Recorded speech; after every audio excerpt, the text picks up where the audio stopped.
You know you're next, Stuart. You can't help but be next. You're just right here. How about you? Good God. How do you people live this way? It's so cruel. Jizzing Christ almighty. You know, we could pound steel out on that and use it as an anvil. Okay. Now, I'll show you a secret, though. Your unconscious knows how to relax it, just like this. And we'll go 1, 2, 3, and then I'm just going to put my finger right here, and suddenly, it's going to start relaxing, because I'm going to teach it to do it with the muscles. And then it's going to start to spread. There it goes. See? Feel that? Soften. Feel how nice that is? It begins to let like the blood flow through it. Especially when it's in your neck, it can't get to your brain. You'll be deprived of oxygen to the head. You'll begin to hallucinate and have strange ideas. There you go. Now, that feeling of things softening, continue it. Your unconscious is close enough to know that if it can do it this much, it can keep going. These things can get out of hand. You can start to even work on the other shoulder. Who knows? Otherwise, you're going to be walking around looking like the hunchback of Notre Dame. You go, yeah, Richard taught me to relax, but only on the right-hand side. The left-hand side of me, it's tight as a fucking brick. Now I have a knot in just one side of my jaw.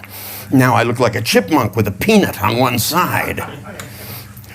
Because if you can't take the muscles in your own body, see what's going on here. See, you're a lot better. Yeah, you put the tension deeper down. So it's not so tight on the outside, but inside, you have these little marbles down there. You don't need those. Just soften and let them go. Ooh, there they go. Right. And then let me tell you, your head goes up here. That's right. Let go. It's okay. Just let go. Let it turn. This is what it turns. Find out where that 0 point of gravity is so that you can begin to let yourself, because if you can't let go yourself, then going into a trance is going to be real difficult. That's right. Just relax a little bit. I know it's strange, but people do it.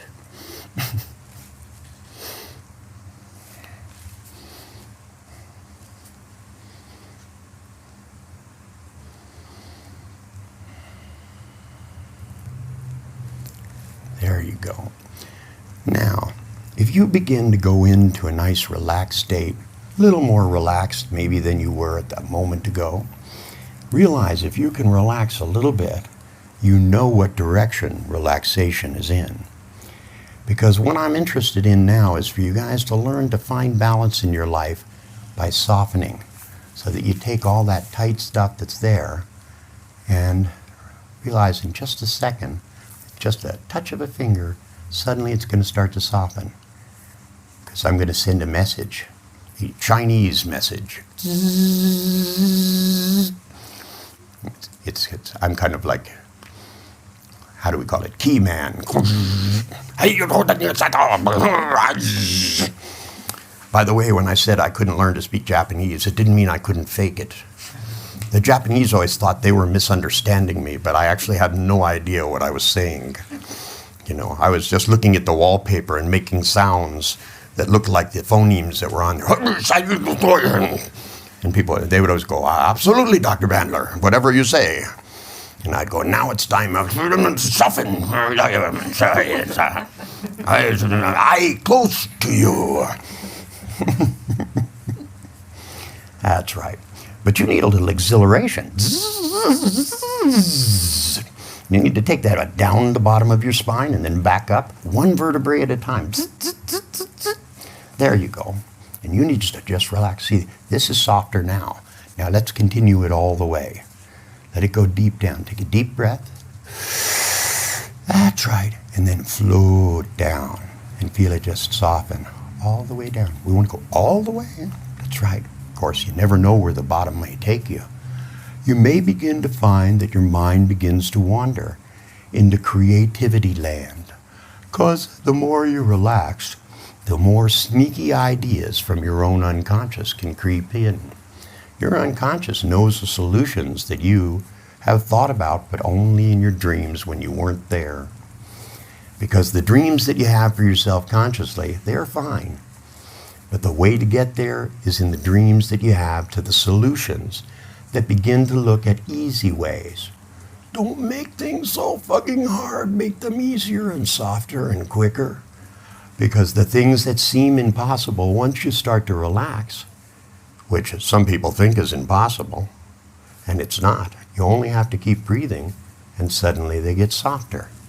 And in an instance, then you can take a little energy and start running it up and down your spine. You go zzz, let it go down your spine, zzz, and lower, zzz, and then have it come up, zzz,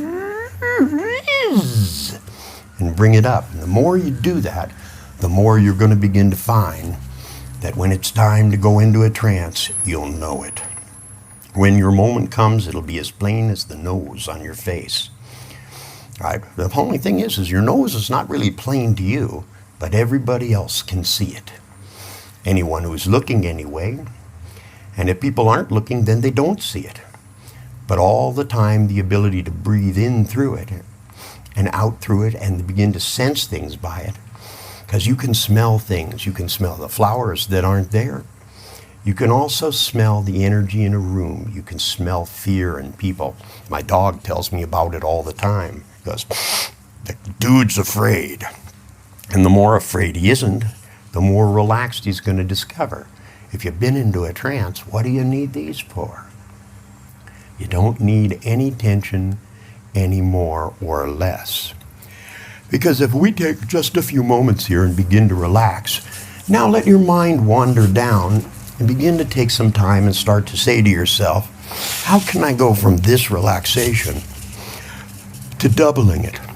Maybe take the feeling and begin to spin it like we did yesterday. Because relaxation has a certain feeling to it. You can feel when you breathe and your muscles soften, and when you breathe and they soften even more. When you begin to relax so much that you begin to feel so good, that the only thing that you need to take is this state and then begin to add to it. For example, if you begin to remember the times in your past memories where you had aha experiences, just the feeling of going, oh yes, I know the answer to that. And you begin to, even inside your internal dialogue, which probably isn't chattering quite so much now, but just say, yeah, Even though the answer is only coming, you haven't even gotten the problems anymore. Because the more you try to remember what's only worth forgetting, the more you will. It doesn't matter that you don't need to create the difficulties and then try to get out of them. The easy way is to just before you create them, create something even better. And what I'm suggesting to you now, speaking as a hypnotist of course, is that once you reach the post, that is the go gate, you're going to find yourself mysteriously doing something new. You're going to find a different feeling that arises from this state. Because it's not good enough to just relax and then go back and be tense. That would be a waste of time. It makes more sense to relax and then set the clock inside your mind, just like the alarm clock, just like the way you find your way back to your car, that says in the count of 3, you're going to take the feeling of relaxation and spin it way down. Spin it round and round and round. Let it go around and then begin to focus on your body where it feels good. The rest of it will take care of itself. If you focus on what's relaxing, are your fingers relaxing? Are your toes relaxing? Is your chest relaxing, and how much more can your neck relax? Because if you look at where you want to go, you can get there. If you try to find tension, then you have to tense up to look for it. If you try and find comfort and realize inside of that comfort is something exhilarating. And so if for a moment you take a deep breath in, only this time let your consciousness go straight to your solar plexus, that's the top of the chest on either side, and feel a pinwheel spinning right towards your midline. And on the one on the right, make it red, and the one on the left, make it green. If you want to see it, and just feel it making sparks, crackle it down the midline, and feel it come crackling up the spine in blue light. That's the way it does it. It's the way it looks to me. because that's the state you go into where your creativity starts to set free. Because the more you set free the things that are held bound, the more you're going to find the solutions to all the things that seem to hold you back. Suddenly you'll be out of the gate. You'll be in post-stress syndrome. You'll be in the state in which your imagination can run away with you, in which you can look at things that are silly and realize the importance of silliness. Because to feel bad about yourself for all those years was just plain silly. Because now if you start to worry about all the time you wasted feeling bad, that would be even sillier still. You need to begin to take that feeling of silliness and make it so that it becomes an inoculation, something that guards you in the future. Because if you think of feeling bad about things, if you think about being so tense in your neck as being just plain silly, then what's going to happen is you're going to begin to giggle at the times that you would normally get tense. So go inside and find the time where you really giggled at something, where you realized that what you were doing was silly. I've looked for my keys all over the house when they were in my hand. I even pointed with the keys and went, they're not on the table, right? And my wife looks at me like, good God, should I even tell him? You know, and when she does that, I know something's wrong. And I'll look down and there are the keys. Now you can either get angry and go, oh shit, and start throwing out expletives, or you can laugh. And when you laugh, that giggle laugh that goes, oh, I got myself. Me, I put things away in safe places, and then I give myself amnesia for where they were, right? And then I go, well, I better put it somewhere else, and then I can't find it. And then it turns out I only thought about putting it there. I didn't even do it yet, right? And that it's still in my hand. And I was waiting. I go, where should I put these coins? I don't want to just leave them on the table. The house cleaner is coming. They may clean out the house of money. And so I go, I will put them in a safe place. I will put them in a jar. They'll never look in a jar, right? Because I like to put them in peanut butter jars. I leave the peanut butter in too. That means that people are less likely to take them. And then I end up having coins in my peanut butter sandwich, and I don't know why. Good God, there's £1 in my sandwich, right? And I know that by the crack in my tooth. But still, it's silly. You have to laugh at the mistakes that you make. Everybody's going to do it. But it only takes time if you dwell upon them. If you begin to giggle and giggle good, you guys are lousy gigglers. That's pretty silly. That's what I think. I say, find a giggle, and you go, yeah, I found it. It's okay. I mean a real giggle. You know where giggling starts in your body. Remember, it's all chemistry. If you're going to mix together the things that will set you free, it's the giggling that sets you free, not the anger. So just give it a little giggle, you know. Think of some one silly thing you've done in your life. It has to be there somewhere. Some of you are so serious you can't find it. You go, well, seriously, I made mistakes, but I don't think I've never giggled. You know, you should be giggling when you say that alone. That I know that you've done things, you know, you got train tickets, you know, and then you waited for the train, and when you got on the train, you couldn't find the tickets. You looked all over the place, you know. You knew you put them in your pocket. And you looked in your pocket over and over and over again, and you looked everywhere, and then you looked down, and they're on the table in front of you. You know, how did they mysteriously get there? Well, the truth is, they were there all along. You just negatively hallucinated a table over the top of them. That's how we hide things from our minds. Car keys, all kinds of stuff. You know, telltale clues, you know. So one guy asked me one time, he said, I think my wife is having an affair. And I said, what makes you think that? And he said, I found 9 condoms under the bed. And I said, well, hi dear, how you doing? I said, that's a pretty good giveaway. That's my cue that tells me we're headed towards lunch. I can feel it now. I'm obeying this command. So in a moment, but not quite yet, what I want you to do is to start to giggle. If you have to force yourself. You know, I mean, good heavens, you know. I mean, I'm going, okay, Richard, if I have to giggle, I fucking will. You know, boy, you're tough, you guys. You go, I'm not going to feel good, and you can't make me. Yeah, that's right. I've been this fucking tense and uptight for years, and if you think you're going to fuck with it in a few minutes, you're wrong. You know, well, I got news for you guys. It's not my first time. I've dealt with people like you before, and I know just what to do. Because if you're going to be this serious about the things in your life, I'm going to make it so weird shit happens to you. You know, that when you start to get this fucking serious about your problems, you're going to begin to fart symphonically. You'll be looking at people and going, well, I don't think it's going to be that way.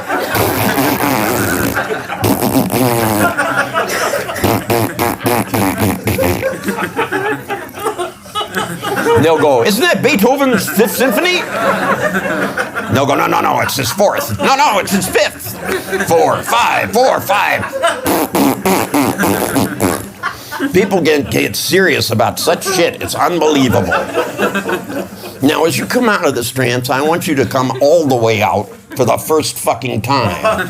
I want you to come more out than you've ever come before. It's time to enjoy the alertness. When you're awake, be all the way awake. And when you're trancing out, trance all the way. Be more decisive.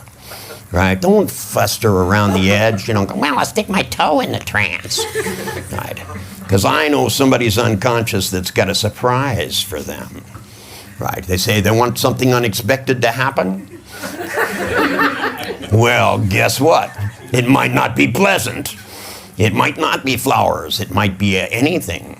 It might be a sensation that says, if your fingers can talk to me by twitching and you're not convinced by that, then I think we'll have to hang you and find out whether you're alive afterwards. It's the old witch test. We hold you under the water, and if you drowned, then you're not in a trance. But if you don't drown, then you're in a pretty good trance. I know that there's some people that do deep sea diving and they do free diving, and they're the international champion for free diving. And they go down and they spearfish for fucking 8 hours, and whoever has the most fish wins the contest. And these guys don't wear tanks, and they only use one of those hand spears. And they dive down 60, 70 feet under the water. That's pretty deep to free dive. Some of them even deeper than that. They go down there and they hide behind rocks, and they breathe in a meditative state. When the fish come by, they go bang, get them, put them in the bag, bang, they get another one. They sneak up on them. I tried that, but the fish always saw me coming and they swam away. I even did it with tanks, and I couldn't stay down as long as this guy. This guy had lungs like you couldn't believe, but he went into such a deep trance, he didn't need much air. It was absolutely amazing how long he could stay under the water. And me, I always got down there, I had water in my mask, you know, and I'd blow the water out, and he'd be just looking at me. I had no mask, you know. He said, I don't need one. It fills up with water. I'm already in the water, and if I had the water there, I don't need to fill it up. And I went, yes, it all's coming clear now. Because the clearer you become, the more alert you become, the easier it will be for you to take an hour and 45 minutes for lunch. And then I want you to come back here. You might jot a few things down about what you haven't made fun. Because the thing that will get all the things done that you want to get done, the companies you want to start, is if you make them adventures. The reason I've started doing something calling adventures in neurohypnotic repatterning is that the thing that makes it so that people get everything done. I've talked to the greatest geniuses in almost every field, musicians, artists, close-up magicians, hypnotists, CEOs of companies, very famous chemists. They all had one thing in common.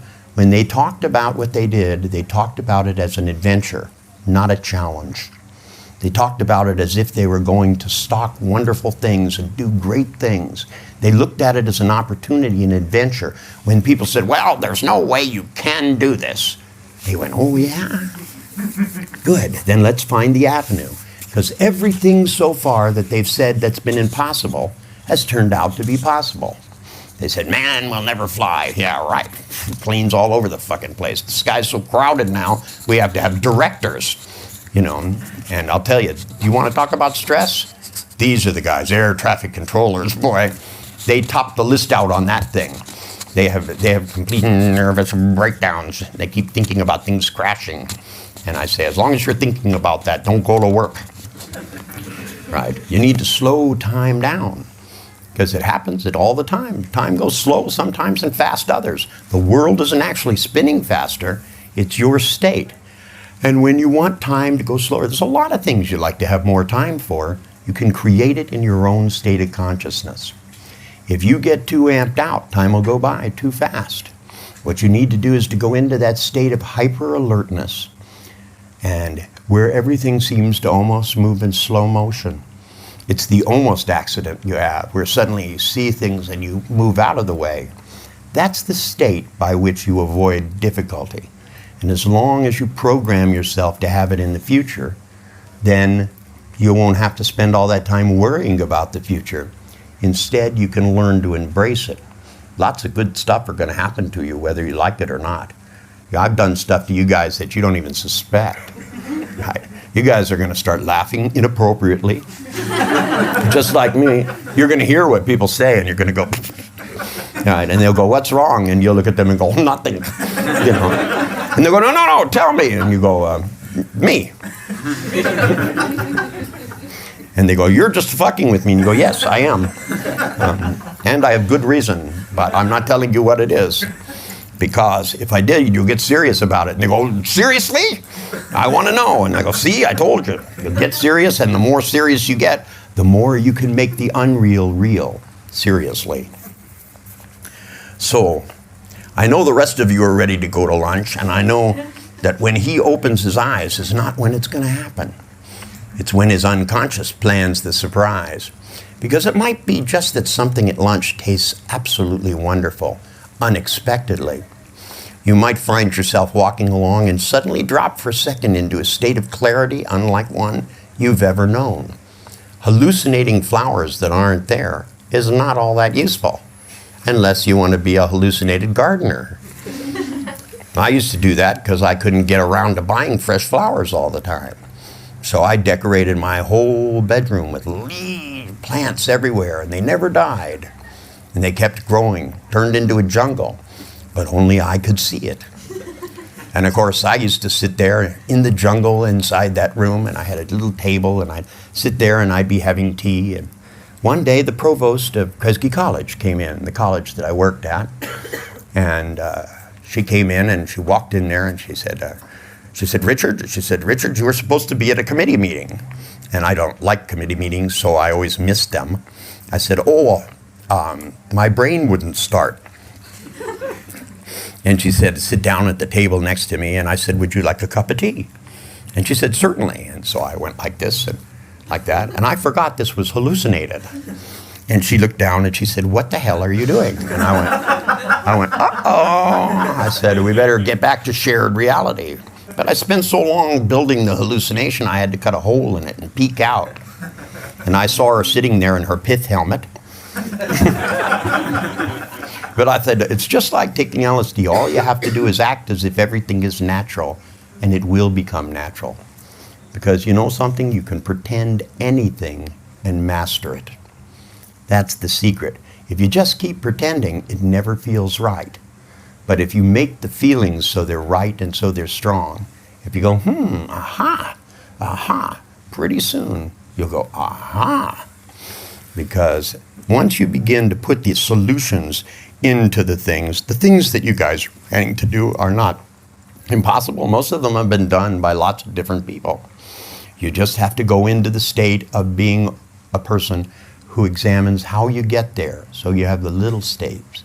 So your timeline doesn't wind around in loops. It goes right to where you want to go and doesn't miss any of the goodies along the way. You don't need to work 24 hours a day to get somewhere.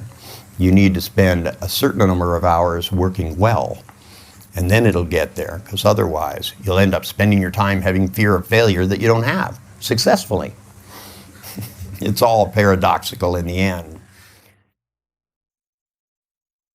And I did an anchoring demonstration, and one of them was this really big black guy. I mean, he was really big, and the other was this like a white woman, and this is in Texas, you know, and they're a little racist in Texas. And I noticed the audience like looking at this, and here I have this white woman and this black guy in front of the group, and I went and I whispered in one ear, and I told them to think of a time, you know, when, you know, they were totally and utterly excited, you know, and they went like this, and I went, and I anchored it, and then I went on the other side, and I said, no.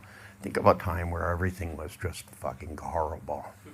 You know, everything didn't work. Everybody's had just like the worst day of their life. They went like that, and I went like this, and then I go in like this, and I just stand, and I go, and they go, and I go, they go, and I was trying to get these people to see anchoring.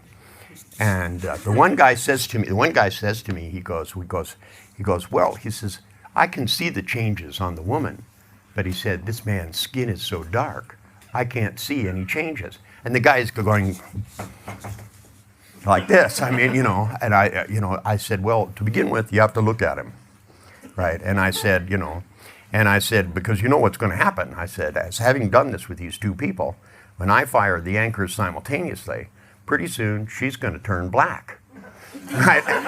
And 300 people, these Texans went like this. And this black guy goes, yeah, that's what happened to me. And finally the audience laughed, but there was a second there where they all went, uh-oh. And I looked at that woman and she looked at me with a desperate look in her eyes, like this was going to be a bad thing. It probably would have been really good for her. Yeah, I mean, give me a break. She looked so anemic as it was there. But and then she suffered great strain because of the amount of diamonds that were on her hands. I picked her out of an audience because she sparkled from the back. I had a whole auditorium filled with people, and they had these lights. They were filming it for a television show, and they put up 35 lights about this big.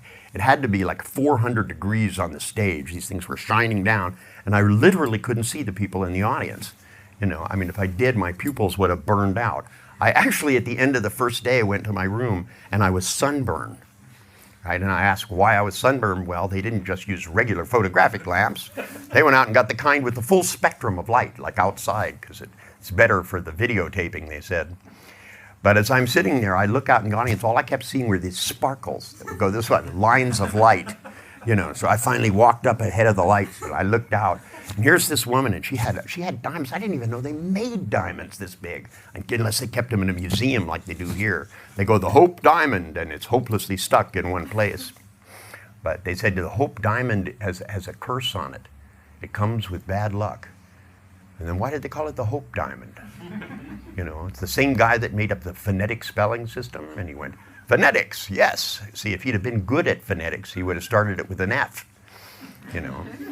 It's funny, Ireland, they do. And I think that's where they spell phonetics with an F, and that makes so much sense to me. I had a catatonic, and he was in a hospital, and he was just totally out of it, and they had him in a wheelchair, and they had him actually taped in. And he had an IV, and he had a catheter coming out, so that, I like that. They say right in front of him, they go, well, he said, this guy has lost contact with reality. He said another couple of years, and there really won't be any hope at all. And I said, well, we better get to it. And they said, well, all we can do is wait. Is that not the stupidest thing you ever heard in your life?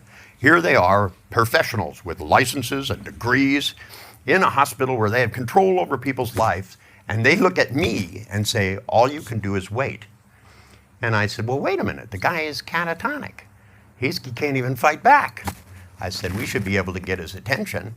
And I said, take, for example, this tube that goes into his penis, right? And I took a little thing and I snipped off the end of the bottle so it wasn't an out tube. And I said, we'll use it as an in tube, right? For example, let's figure, what could you put in there? Cayenne pepper. I'm not a nice guy in the end. When I decide I'm going to do something, I make it happen all at once. Now, all you do is you take cayenne pepper and a little distilled water, and you like that, and you pour it down the tube. And the guy was like this, and all of a sudden he went like that.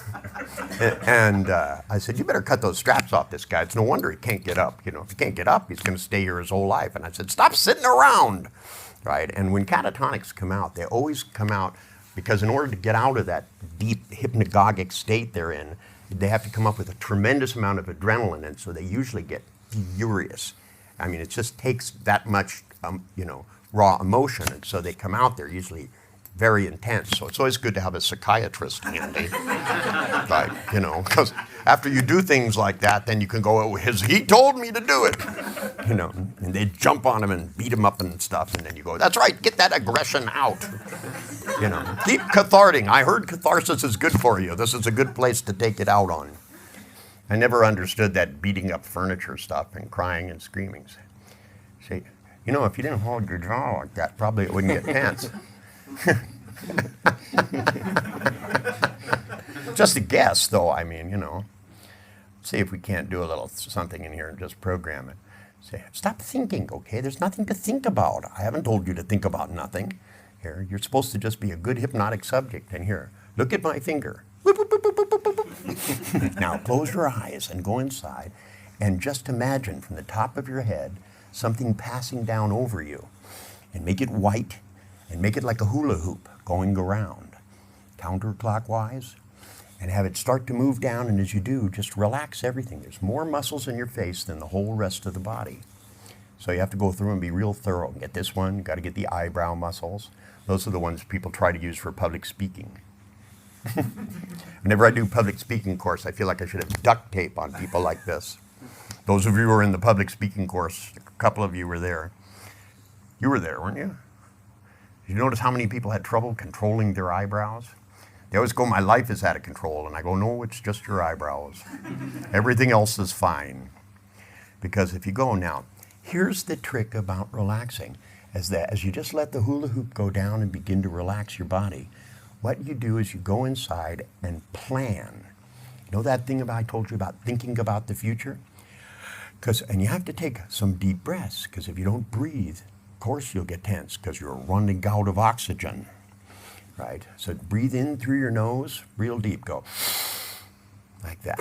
That's right. And then breathe out. This is your chest, okay? All right. Take a deep breath.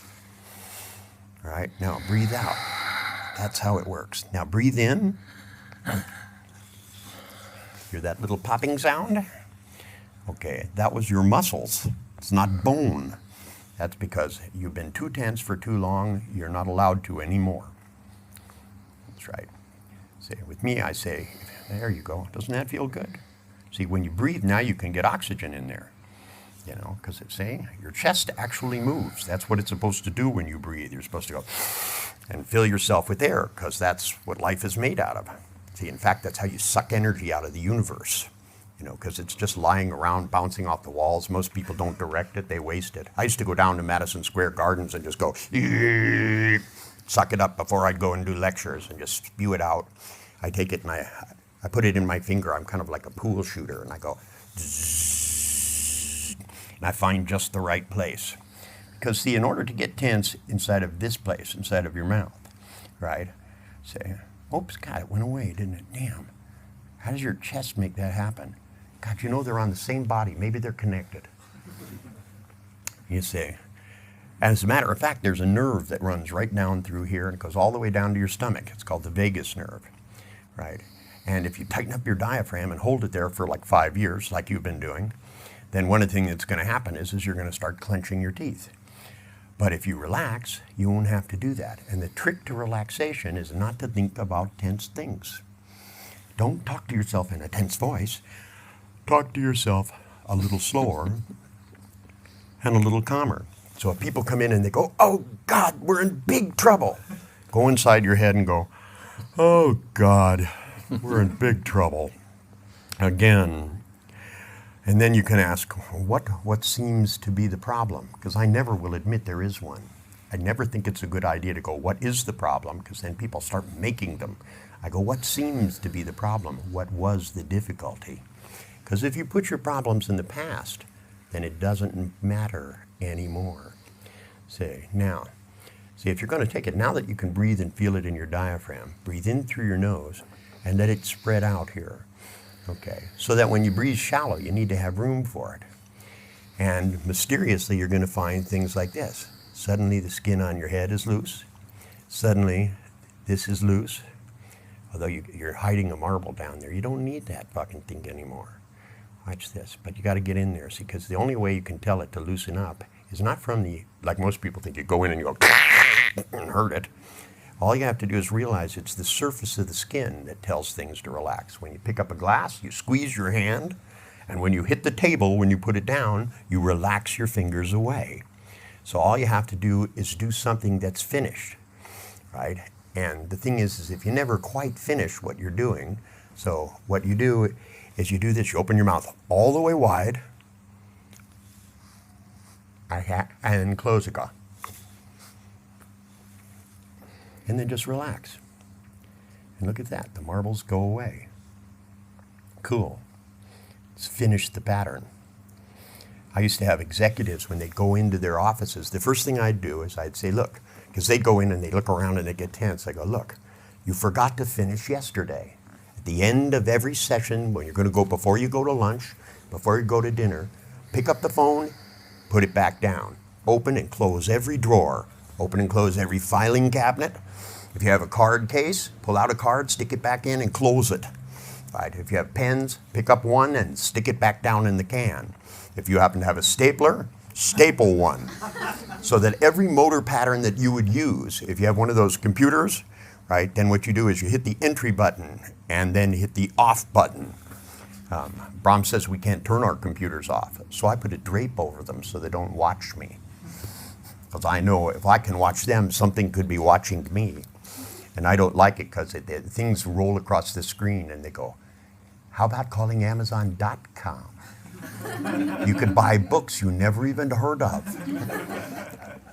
You can buy movies you didn't know about. Right? And you start going through there and going, look at all these things I never heard or knew anything about. I must own them all. And we're going to keep them at her house. See, once you get a sense of humor, you're going to start letting go of some of this stuff. You're going to start to look at that and go, am I really needing that? Or do I need to have more space in my life? Guess what? I don't even have any cupboards anymore. No, you've got these. No, I don't. It's a hypnotic metaphor, dear. I do have a storage place. I keep the sound system in it. And all of my legal papers that they say to keep handy, because I don't like legal papers. They aggravate me. And so I found out the best thing to do is not to keep them around like they tell you to, because if you keep them around, then they're all around you and they haunt you. I find the best thing to do with legal papers is to put them in legal boxes and then put them far, far away. And I write things on the outside of them so I can't find them again. So on the outside, I'll write things like, old photocopies of manuals. Stuff like that. If you label boxes properly, then you're always going to go in and find the stuff, and it'll haunt you, and you'll be looking for things that you really just think you need, as opposed to finding the stuff that would be interesting.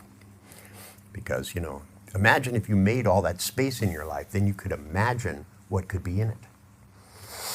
Because if you haven't used it in 20 years, then, my daughter's got a thing, if she doesn't use it in 6 months, she throws it out. I don't think I could live that way. There's lots of things I don't use for 6 months, but I'm going to use again. See, there are some things, like I read my copy of Ulysses, at least, twice a week. And then there are some books I hardly ever read, but every once in a while I go back and read them again because I think they're important. Most of the books I read are probably not stuff that would interest you guys. I like to, for example, I read the book of Mosman now and then. There was a guy in the 1850s that rewrote the whole Bible. And he based the whole thing. The first chapter in the Bible is called The War Between the Daughters of Jehovah. Because when I opened it the first time, and I went, this is not the normal Bible. It looks like it. Has all the same kind of lettering and everything on it. And except the world begins at the birth of Mosman, which was in the 1840s. So in the year of Mosman, the earth is just beginning. But it's also the only Bible I've ever seen with star charts in it. It's written in the 1850s, and he had all 9 planets. We didn't discover them yet, but yet they're on the charts. He also has how the universe changes over time, and it's pretty accurate. Now, I want to know how this guy did this. But of course, they tell us telescopes weren't invented until a certain time, and then we just got done finding a 2,000-year-old lens. How about that? And then the archaeologists then have to go, oops, or as I like to call them, grave robbers. To me, you shouldn't make grave robbing into a science. I think that going into old graves and digging up the bones and taking all the things that they went through, all the trouble to build a pyramid to keep in, should be left alone. And I was going through customs one time, and I just had a lot of suitcases because I'd been gone for a long time. And this customs guy walked around and he said, let me give you a hand with those, because I was picking them up to put them on this conveyor belt thing they had. And he walked around and he picked up one suitcase and he went to pick up the other one and pulled his face right into it. It's like, bah! And he said, what in God's name is in here? He said, you'd think it was full of rocks. And it was, by the way. My wife collects rocks, all ways, shapes, and forms. So anyway, where was he? You said your lower back. Is that what you said? No, the upper back. Upper back. Okay. I tell you what, why don't you roll over a little bit here. And see, this is what chiropractors like to do. They like to tense your spine up like this. And then they go, Jesus, it's tense. Put your arms at your side. That's right. You can turn your head one way. That's okay. We're just going to do this thing here. I guess I'll put my finger right there. Right. You're not tense. If you want to know what tension was, that other guy, oh, that was you. You're laying down now instead of sitting up. Funny how that works. But see, since these things are all connected, what people do is I always like to look, you can look at their shirt like this, and where the lines cross, you put your finger. It's really funny because since they crunch up in a certain way, cotton forms around it. I used to give people those t-shirts with the muscles on them and send them out for an hour and have them play. And they'd come back and I just look at how it was, and you can see just perfectly where it is that they do. See, because in order to make tension in your neck, it's going to affect the whole system, throw you out of balance a little bit. You can even look at the bottom of people's shoes and see how it works. It used to be a big thing. I used to take their shoes and look at the bottom, and you can watch it'll be worn in one place and not in another. And that's because people fight gravity all the time. They forget to breathe, and they don't remember. They go, where are my tents? And you can always find some when you look that way. Whereas on the other hand, if you start thinking about softening, so where does it hurt you said it hurt somewhere? Well, no, not very much at the moment. I saw a chiropractor before I came here. So you weren't in pain and you brought it up? That makes a lot of sense. Well, the chiropractor obviously put it back in, so now we have to kick it out so that we can tell what it is. Either that or maybe what we'll do is just make it so that it'll be a little different, so that next time you throw it out, at least it'll be new. Your chiropractor will go, oh, good God, you have another thing out. Well, take the activator and go, right? But see, I don't want to trick your body. I want to teach your body something. So I tell you what I want you to do. Just take a deep breath. That's right. Let it out. Take another deep breath. Slowly, slowly. There's no hurry. No panting, okay? Just take a slow, deep breath. That's right. Now let it out.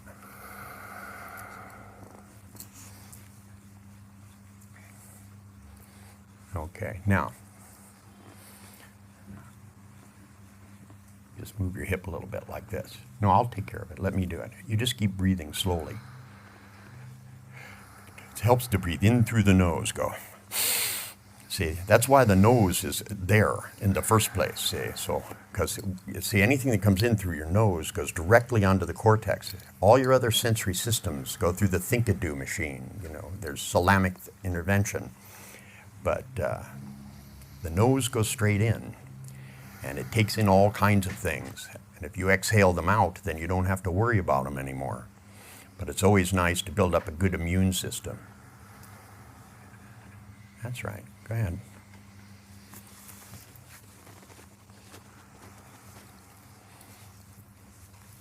Okay.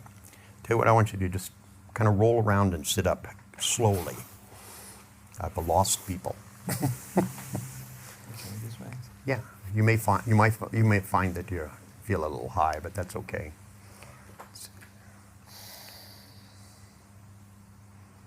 Does it feel different? Yes. All right, try this now. Take your head. I want you to turn it this way as far as you can, the other way as far as you can. Now, hold it there for a minute, and imagine that behind you is the most beautiful woman in the world, naked, and turn your head around. The other way. Now it suddenly goes a lot further. Because your intent and your will is connected with things. That's part of how people get stressed out is that they go to do things, but they do it partially, and they forget that your body is capable of much more as long as it has a purpose. That when you imagine things that are behind you, or actually look at things behind you, it's just like standing up. Most people think their hips are on the outside, and they're not. hips are on the inside, and they rotate from the inside. So that if you don't know how to rotate your hips, eventually your pelvis will get stuck. And I noticed in this country there's a lot of stuck pelvises. That there's lots of people walking around, I noticed, especially in Parliament. They had the House of Lords on TV. What a show that is, boy. Nice costumes, too, don't you think? The hairdos are great. You know, nice weave cut, you know. They kind of look like you did when you came back from, what was that, Jamaica? And you had got a hair weave, you know. And these guys have a big, long hair weaves, you know. They look like nets and robes. And everybody gets to have glasses on the end of their nose, standing there. But they all walk like this. They all walk like this. They go. Makes me wonder what's been going up the butt lately. Stuff's supposed to come out of that hole. Okay, slowly go ahead and stand up. There you go. And what I want to, there's not much room in here, but what I want you to do is just kind of walk around in a circle down there. Okay? Walk to the right. To the right. This way. This way. There you go. Just walk in a little circle that way. Now, walk in a circle the other way. Carefully. See, it's always best to put one foot in front of the other, not on the other. There, okay. Now, just stop, and I just want you to reach down and touch the floor. Can I spread my legs here? Sure. You see how hard he made that? You want to go down and touch the floor, try bending your knee. So much closer then. So you guys go, how can I make this fucking difficult? You know, it goes, I have to touch the floor. You know what I'll do? I'll stand on a table. I want you to go for the easy way. You're never going to relax if you don't try the easy way. You got to find the way that makes it so your body feels that any task is simple.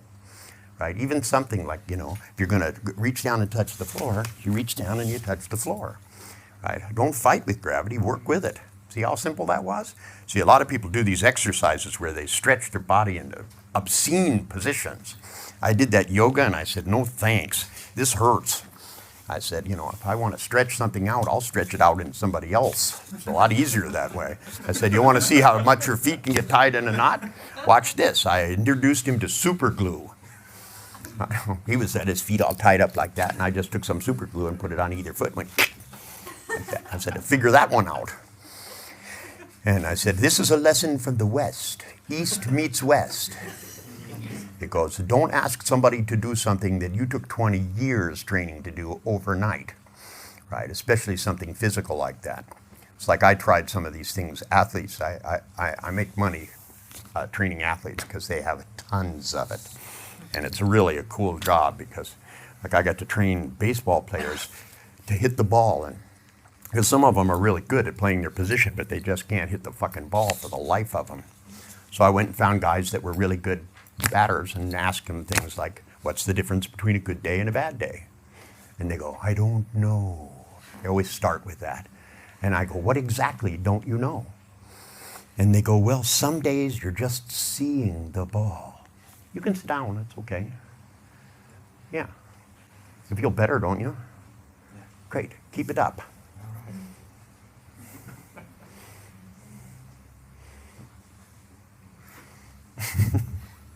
Always watch how they sit. See if they're going to sit. Am I going to sit in a position and see if I can stretch my body and make it hurt? Unnecessary. You know, I'll tell you, the better sense of humor you build, the less you'll do of this stuff. So I want you to put a little thing inside your head that if you begin to find tension, what I want you to do is just simply to relax. So instead of going, oh God, I'm tense, what I want you to do is to go, relax. And drag the word out, go, relax.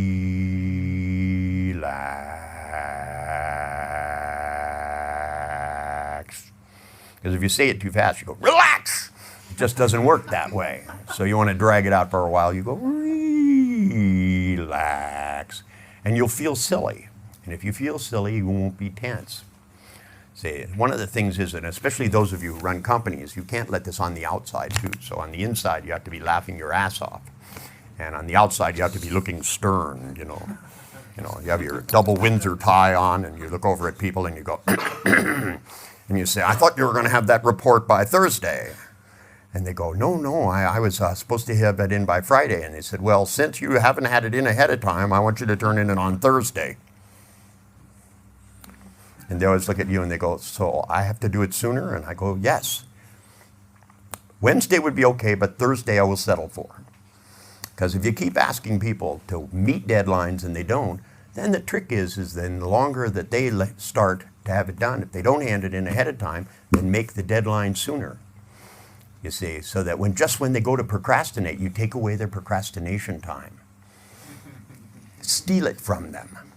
And what you'll discover is that once it's an unexpected deadline, then people will begin when you tell them, which is what you really want. You go, look, we need a new report on this. Here, we need to have these figures laid out so we can present them to our client on Wednesday. They're going, I can wait to start till Tuesday night.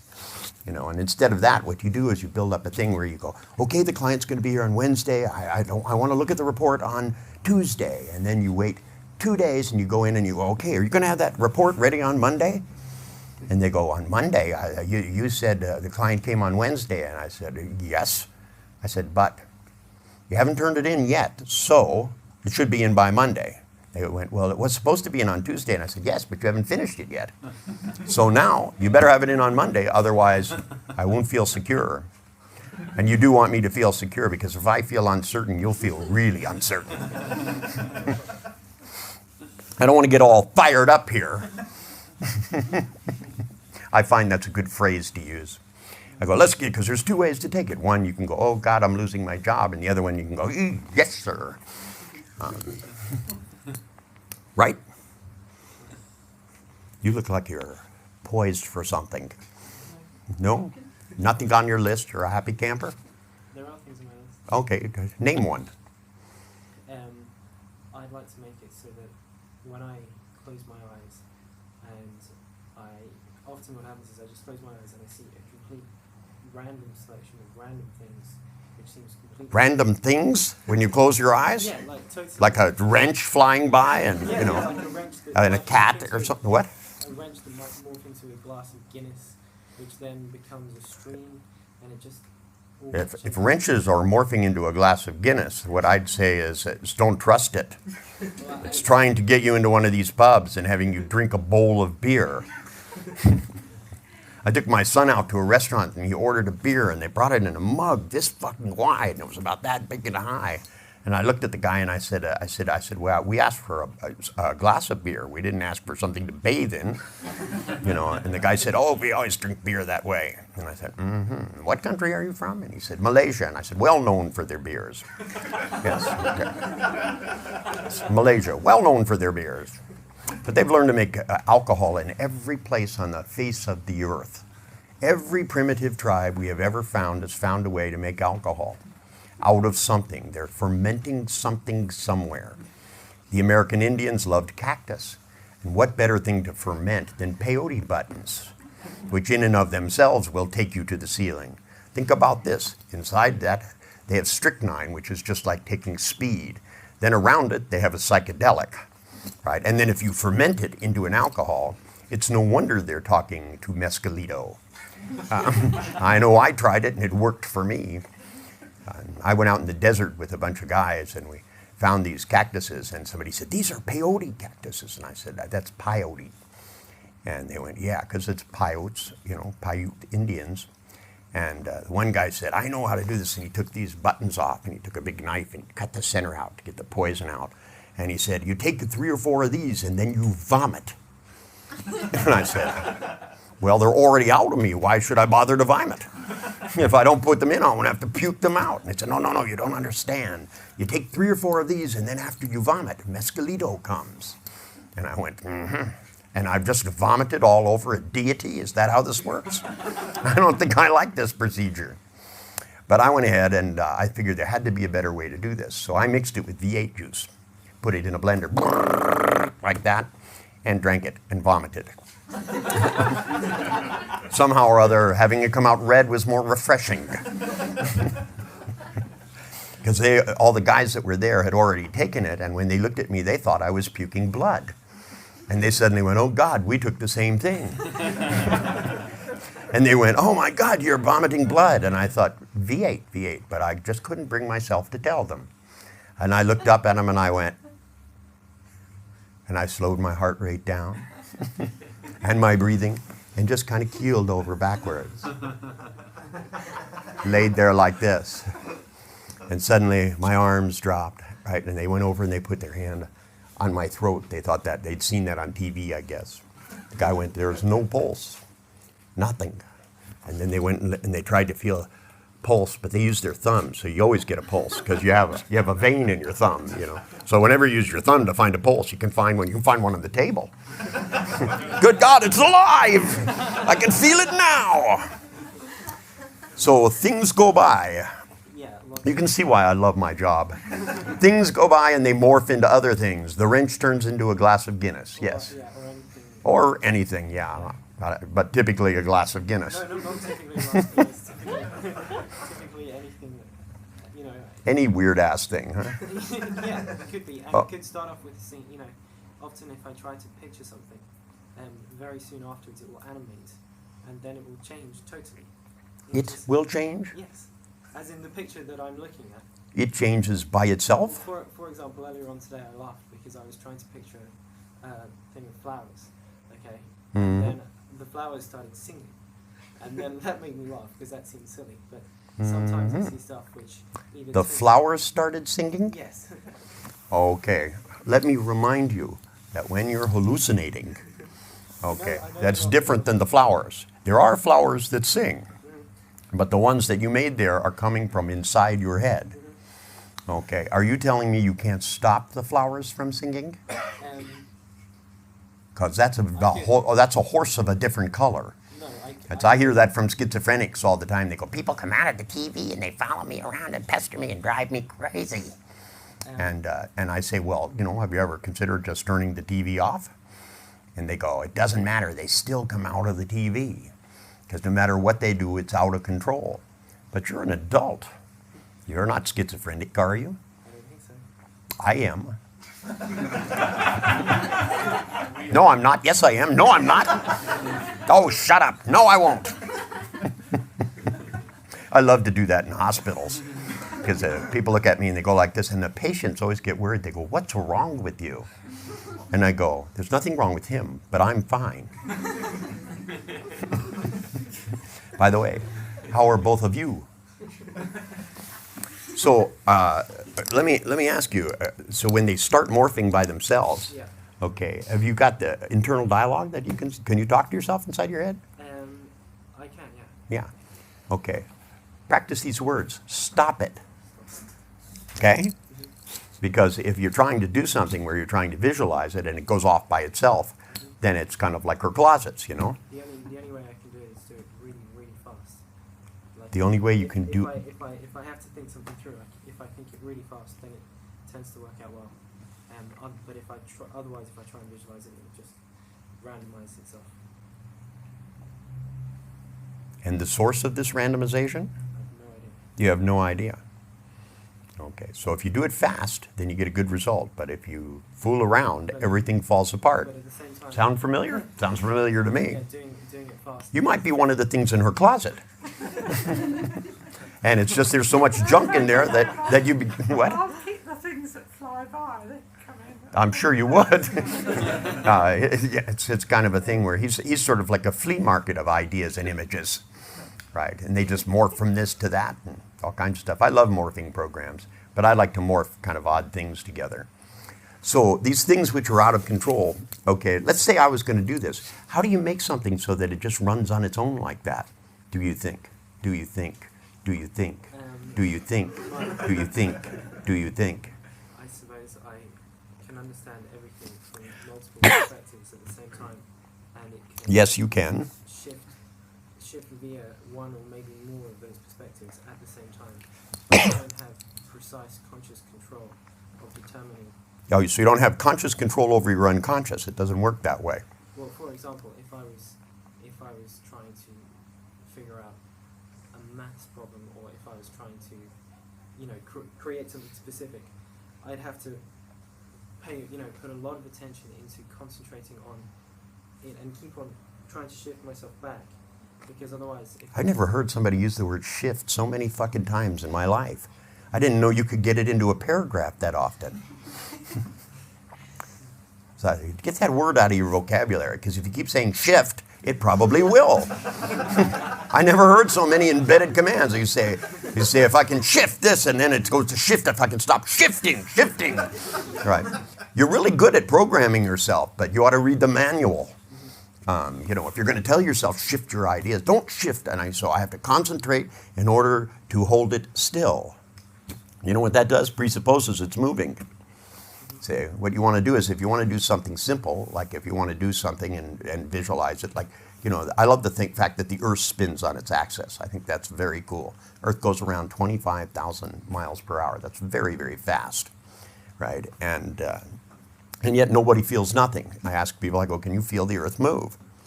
Right? And sometimes they say yes, sometimes they say no. And I think it's important to feel the Earth move. I'll tell you a wonderful thing. Talk about good timing. A friend of mine came to visit me when I lived in Santa Cruz, and he went out in the evening, and he's a lot younger than I am. So he said, can I borrow your car? And I said, sure. And he drove down, and he went to one of these nightclubs, and he was dancing with this woman, and he ended up going back to her place. And they started making love, and in the middle of it, there was a fucking earthquake, right? And I mean, things shook and everything shook like that. And he wasn't from California, right? He didn't realize this happens, now and then all the time. It's not really a big deal. We don't pay much attention to it. But, suddenly he felt something inside him, and he looked at her and he said, I have to marry her. This is the woman for me. And he called me up and he went, the earth moved. And I went, yeah, I know. And he said, no, you don't understand. You don't understand. I was making love with this woman, and I physically felt the earth move. And I said, yes, so did the rest of us. And he went, God, it must have been great. See, sometimes people overgeneralize things. See, I think you're putting too much effort into something that's really simple. Because if you want to think about something, if you just start finding out where it can drift and shift to, then it will. But if you want to do something specific, then you need to program yourself specifically to do that. You need to create a state of consciousness in which that happens automatically. Right. Because you keep trying to do it in this state of consciousness, like that. And the more you squint, the more stuff flies around anyway. When you try to look directly at your own internal images, they'll always shift. You have to watch them. You can't see them, right? Because they're not out there. So you can see the table, but you have to watch passively. So that when you begin to construct things, like, for example, when you think about chemistry, I love my chemistry teacher, the first one said to me, he said, now in order to understand a helix molecule, I want you to imagine a mirror. And I went, imagine a mirror? And I didn't really think that much in images, and I went, imagine a mirror, right? And I imagined the mirror, and I went, yeah, looking pretty good, right? And he said, no, he said, put a molecule, a helix molecule in front of it, and have it turn this way and watch what it does in the mirror. And I went, watch what it does in the mirror, right? And I'm in there doing this. But you see, if you don't just watch what happens, then of course the mirror will fly away, other ideas will come to your mind. It's called concentration.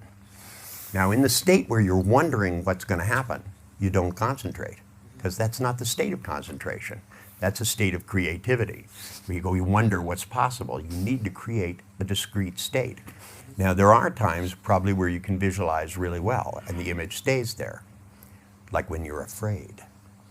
And somebody walks up to you and says, I'm going to beat the crap out of you, and you make an image of that fist smacking you in the face, right? Probably you can hold that image constant enough. You don't see yourself being hit from every angle, right? You don't have a fist coming towards you and it turns into a pussycat and lands on your face and claws your eyes out, right? That would be stupid. You go, I don't want this guy to hit me in the face. I have a clear idea what that would be like. Yes, it's unpleasant. So you say things like, you go, oh, no, I'm sorry. And they go, you're sorry. Think you're sorry now. Wait till I'm done with you. And you go, okay, I'll wait. And wait and wait and wait. And oh, by the way, that's a really nice sweater you have. And they go, what does this have to do with anything? And you go, nothing needs to be remembered, that you don't have to forget about what you're not going to do. Because clearly, if you begin to let your mind wander, it will. But if you put your feet on the floor and just start with something solid, for example, do just a triangle. Now, if you try to do it in that conscious state that you used before, it ain't going to work. So first you have to do is go in and build a state which is a lot more relaxed than that. Not one that goes, oh, this is going to be difficult, this is going to be hard. One that says this is going to be new but stationary. So you know how to hold your fingers up like this? Hold them up just like this in front of each other, like that. Okay, and then put them a little closer. So the ends are aiming at each other. That's right. There you go. You were a little off there. Now, don't let them wander. Just hold them there and then slowly pull them apart. And as you look between them, suddenly you'll know a blurry area. And as you pull them apart, you'll feel a sensation in the end of your finger. And that's just your unconscious taking over control of the fingers so that you can begin to communicate with it yourself. So that you can begin to ask your unconscious to make that right index finger a yes signal. And if it knows how to answer yes, a simple twitch will do. There you go. See how easy that was? And all the time you think your unconscious doesn't know what the hell it's doing. Keeps your heart beating, closes your eye if a bug starts to fly in it. Why wouldn't it know how to speak English? You don't know how. You understand English. You don't know how you understand your own native tongue, but you do it unconsciously. So as long as you can understand unconsciously, I want your unconscious now to tell me if it would be willing to take him into a deep, deep, deep state and build a new state, one in which he has concentration and the images hold still. It still have the other state, of course, but as those fingers pull them a little bit further apart, there you go, see? Now, as your hands stay there, I want you to just let your eyes shut tightly. And I want your unconscious to begin now, take you down and build a whole new state. Get into that neurocortical pathway stuff. Make a few new pathways. Begin to find stuff. You've made new states all the time. You learn to have different feelings. You don't start out having all these complicated things. When the therapist asks you, how do you feel about feeling angry? And you go, well, I feel okay about feeling angry. And then you learn to have different feelings. Sometimes you meet somebody new and you feel a way you've never felt before. So to speak, the earth can move. And as long as the earth is moving around, then you don't have to move your pictures around. The earth will do it for you when you need it to. So take a deep breath and let your concentration begin. That's right. And the struggle to go back to the old state of consciousness will be there, but this one is going to be a lot more fun. That's right. Oh yes, good feelings. That's the rule, remember? How much pleasure can you stand? Because it feels good to be in a solid position of knowing you have control and that your unconscious is working for you. Not anybody else, not me. It's just working with me now. But for the rest of your life, you want to begin to have that kind of control where you begin to feel the strength. And if you pull your fingers a little further apart, the feeling will get stronger. There'll be a sense of unexpected certainty that even as your fingers are going apart, the feeling grows stronger and stronger still. It's one of the mysteries of life. You don't have to know what makes it happen, but your unconscious has to continue now to make changes with you at the unconscious level. Ones which will stay with you for years and years. Ones that will be constant. Because it's only through those consistencies that your unconscious can do its best work. Consciously, you want to stop them from moving around, but you don't need to. You just need to build a new place inside your mind. A few new juices, a few new smiles, a few new sensations in the back of your head and the back of your mind to the front of your mind. And then it begins to become time to do something as simple as to put up one letter of the alphabet and hold it still.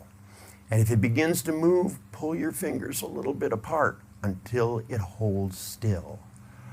Because now your unconscious can hold it there until you begin to add another letter. Because there's no reason for these letters to turn into turkeys and cats and wrenches. You have another state in which to do that. In this one, I want you to enjoy the sense of certainty that comes with the stability of knowing your unconscious can hold still the things that you want. There's no reason to let your good feelings go away. Some of you complain that, you wanted to be happy. Well, I know you've been happy lots of times. But the problem is you forgot to keep spinning it around. Fear you keep and you spin round and round and round. But those good feelings of being really, really happy, you forgot, and so you dissipated them. You know where they start, they know how they move through your body, and you squirt them out like it was free. And it takes lots and lots of energy inside of you to produce wonderful, good feelings. Feelings of the kind you want. Some of you in here want different things. Some of you want to be more motivated. Well, what happens to your motivation? Because at first it sounds like a good idea. You get excited. But then somebody wrote on their card, they get halfway through the idea and whoops, it turns into a cat or a wrench and off it goes. It doesn't matter whether your mind wanders in behaviors or whether it wanders with pictures or whether it wanders. Some things that's good.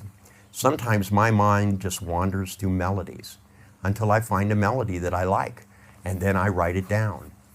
And sometimes I just sit there and play the ones inside my head. I'll play it in my head, play it on the outside, play it in my head, change it, play it forwards, play it backwards, keep changing the notes and the tempos around, and sometimes I let it just morph on its own.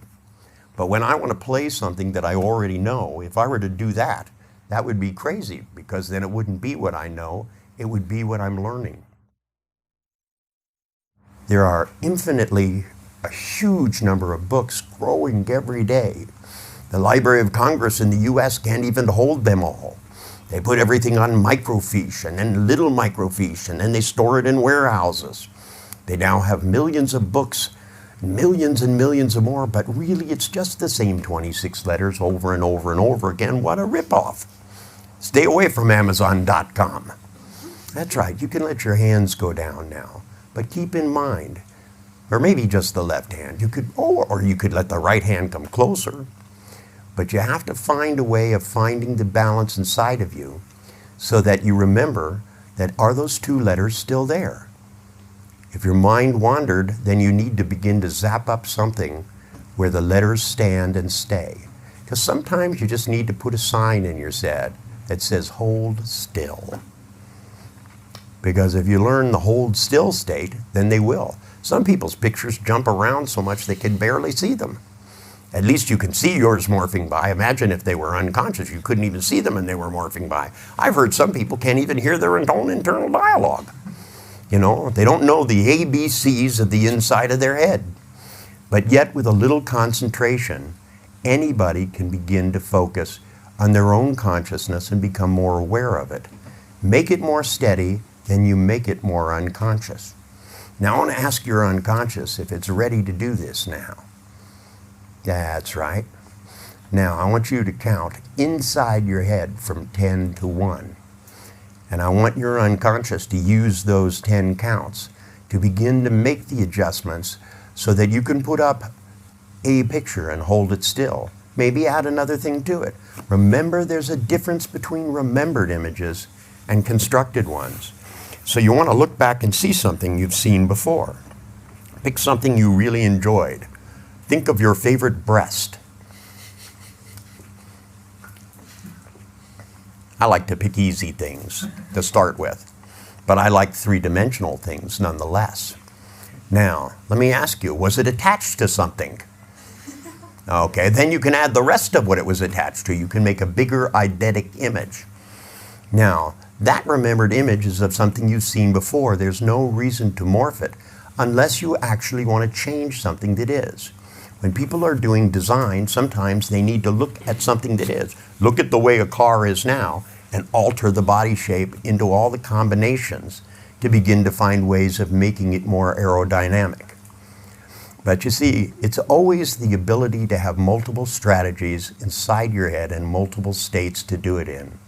All learning is state conditioned.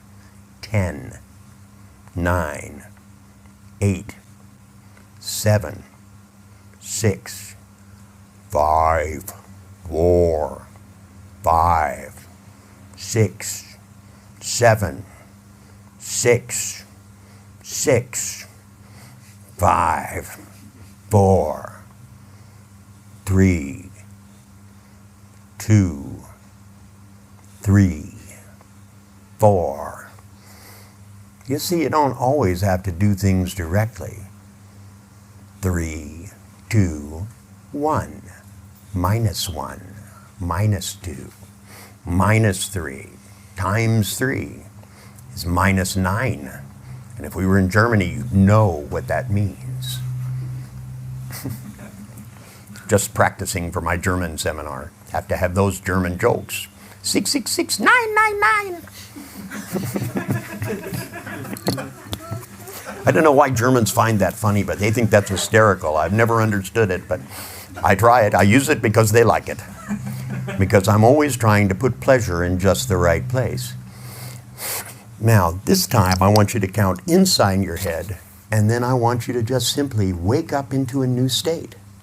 It doesn't have to be a state of deep trance, the state in which you're going to do the thinking that you want to do.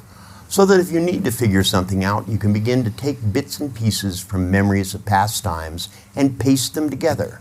Everybody needs to have a refrigerator in their mind to put magnets on. That's in my house what we do. We put magnets on everything and work it out on the refrigerator. It's because, you know what? It's there, and it's empty, and it's white, and it stares at me. Just like the microwave is always testing me to see what I'm willing to put in it. You ever put a tennis ball in your microwave? Fascinating. I've found many things blow up, so it's always best to test them in other microwaves first. But every once in a while I get courageous. Like the time I tried to warm a fork. And they were cold, what can I say? It was early in the morning and I was eating some eggs, and the fork, I picked it up, it was like a fucking ice cube. You know, I was in Minnesota at the time. So I thought, well, I'll just throw these forks in the microwave. And it turns out they don't heat up very well, but they explode really good, right? But they give you this great light show on the way because it peels the molecules off. And you end up getting something that looks like Disneyland at 9:30. Fireworks, fireworks. So start your count, and with each count, wake up 2/10 of the way. So you go 10, 9, 8. And this time, your unconscious is going to tell me that you are going to wake up, and it's built you a new state. Hasn't it? That's right. And we know what that is, and when it's fully done, then you'll be fully awake, and you'll try something new and do something new. I said fully awake. That's right, all of you. Although your right hand will still be in trance. Just in case we need to talk about it.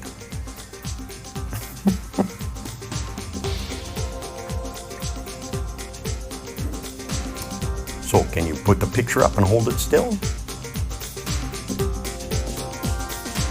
See? It's all in your head.